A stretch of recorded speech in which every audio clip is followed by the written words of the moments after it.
Ngayon, as to the form, the impeachment complaint complied with the requirement of sufficiency in form. Kasi nga, forma lang naman ang kailangan mo doon. Verified ba? Verified? Final ba? Ngayon, sa case ko, I was the one who filed it. I was the one who endorsed it. Was it referred? Yes, it was referred. Yun lang titingnan mo.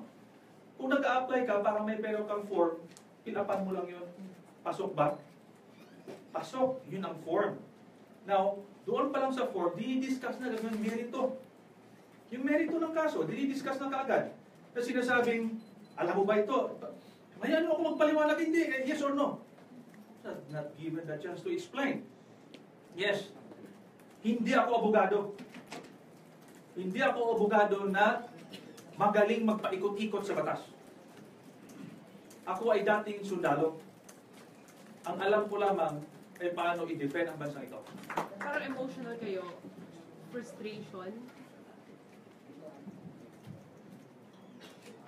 Sanay naman ho tayo sa mahigpit na mga laban.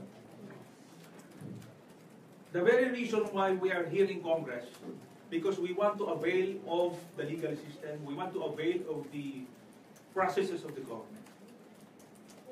At yung sinimulan po namin,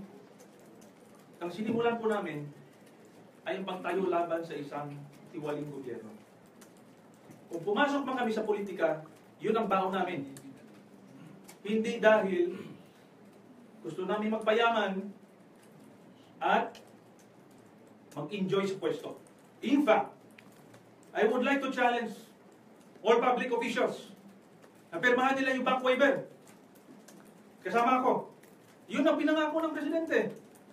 Magpirma kayo ng waiver, lahat, pati kami, para makita natin kung sinong mayaman sa bansang ito.